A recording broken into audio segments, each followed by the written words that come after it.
بسم اللہ الرحمن الرحیم بسم اللہ المالک المحیط الدائم القدیم العبد ازلی قوی القادر الحی القیوم العلی العظیم الرحمن الرحیم اللہم یا کریم صلی وسلم علی سیدنا محمد النبی الکریم۔ السلام علیکم۔ آج اپنے چینل کے اوپر ایک بار پھر تعویذات کو نکالنے کا عمل، تعویذات کروانے والے کو معلوم کرنے کا عمل لگا رہا ہوں۔ اس عمل سے آپ کا جو بھی بندہ آپ کے اوپر تعویذ کرتا ہے اس کی بھی آپ انفارمیشن لے سکتے ہو، جس عمل سے اس نے یہ تعویذات کروائے ہیں آپ اس کی بھی مکمل انفارمیشن حاصل کر سکتے ہو۔ پھر اس کے بعد آپ اپنے تعویذ بھی، اور جو اگر کوئی مریض آپ کے پاس آتا ہے یا کوئی اور آپ کا دوست، فیملی ممبر، کوئی بھی جس کے اوپر آپ کو مکمل یقین ہے کہ اس کے اوپر تعویذ ہوئے، تو اس کے تعویذ آپ اپنے سامنے حاضر کر سکتے ہو، نکلوا سکتے ہو۔ یاد رکھو کہ جب بھی تعویذات نکالو سب سے پہلے اپنا حصار لازمی کیا کرو۔ میں پہلے بھی عمل تعویذات کے جلب سحر کے لگا چکا ہوں۔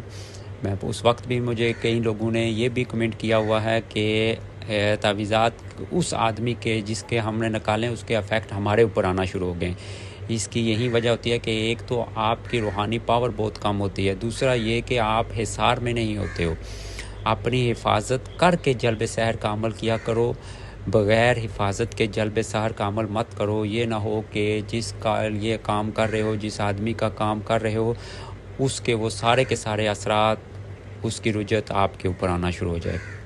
اس لیے سب سے پہلے کوشش کرو اپنی حفاظت کرنے کے بعد آپ جلب سحر کا عمل کرو۔ پھر جب تعویذات حاضر ہو جائیں تو آپ 7 دفعہ آیت الکرسی، 7 دفعہ قل اعوذ برب الفلق اور 7 دفعہ قل اعوذ برب الناس پڑھ کے ان تعویذات کے اوپر پھونکو اور اپنے اوپر پھونکو۔ اس کے بعد ان تعویذات کو کھول کے پانی وغیرہ میں پھینکو، ٹھیک ہے؟ بغیر کیے ہوئے یا بغیر ٹیسٹ آتے ساتھ ہی کسی چیز کو کھولنا یہ بھی آپ کے لیے نقصان دہ ثابت ہو سکتا ہے، ٹھیک ہے؟ اب آئیے اس عمل کی طرف۔ یہ عمل مجھے میرے استاد جو موروکو کے رہنے والے ہیں انہوں نے مجھے دیا تھا، جلب سحر کا۔ اس سے آپ انڈے کے اندر بھی جلب سحر کر سکتے ہو۔ اس سے آپ ایک مٹی کا برتن لے کے اس کے اوپر بھی آپ اس عمل سے جلب سحر کر سکتے ہو، ٹھیک ہے؟ کالا کپڑا کسی چیز کے اوپر رکھ کے آپ وہاں بھی جلب سحر کر سکتے ہو، ٹھیک ہے؟ آپ نے جہاں بھی کرنا ہو سب سے پہلے یہ طلسم اس چیز کے اوپر لکھنا ہے۔ اگر مٹی کا برتن ہے تو اس کے باہر بار یہ طلسم لکھ لیں، اور اگر انڈے کے اوپر کرنا ہے تو انڈے کے اوپر یہ طلسم لکھنا ہے، اور اگر کسی کپڑے کے اوپر کرنا ہے تو اس کپڑے کے اوپر آپ نے یہ طلسم لکھ لینا ہے۔ اس کے بعد آپ نے اس عزیمت کو 21 بار پڑھ کے حکم لگانا ہے، اشارہ کرنا ہے جس چیز کے اوپر آپ نے یہ چیز کو حاضر کرنا ہے، جس چیز کے اندر آپ نے جلب سحر تعویذات کو حاضر کرنا ہے۔ میں یہ عزیمت ایک بار پڑھ کے آپ کو سنا رہا ہوں۔ اقسمت علیک یا زمزم، زمزم اس چیز کا نام ہے، اس جنات، اس روحانیت کا جو یہ کام کرتی ہے۔ بمن خلق من نار سموم برب المشارق والمغارب وبحق هذا الاسماء وطاعتها لدي ان تعجبني وطاعتها بجلب السحر على فلان بن فلان بحق شیل عمود تیلوغ شلمہ تخوش مریوس سیرومن تحموسن، ٹھیک ہے؟ ان اسماء کو سب سے پہلے آپ ہر نماز کے بعد 21 بار 7 دن تک آپ ان کو پڑھیں تاکہ ان کی روحانیت آپ کے ساتھ کام کرنا شروع ہو جائے، ٹھیک ہے؟ 7 دن تک ہر نماز کے بعد 21 دفعہ یہ قسم پڑھیں۔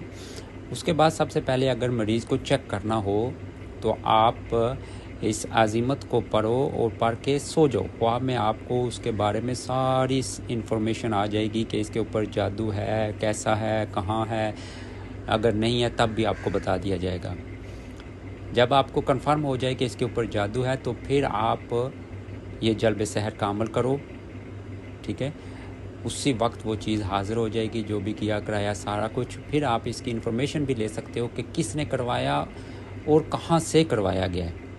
ٹھیک ہے، وہ بھی ساری کی ساری انفارمیشن آپ کو خواب میں استخارے کے طور پر ساری کی ساری بتا دی جاتی ہے. صرف رات کو سوتے وقت 21 دفعہ عزیمت پڑھ کے اپنے سیدھے ہاتھ کے اوپر دم کرنا ہے اور سو جانا ہے. ٹھیک ہے، باقی میرے چینل کو لائک، سبسکرائب اور شیئر کرنے والوں کو میں اس کی اجازت دیتا ہوں. پھر بھی کوئی چیز سمجھ نہیں آئے، عزیمت سمجھ نہ آئے یا الفاظ سمجھ نہیں آتی تو آپ مجھے واٹس ایپ کے اوپر میسج چھوڑ دیا کرو، میں انشاءاللہ جواب دوں گا. جزاک اللہ خیرا.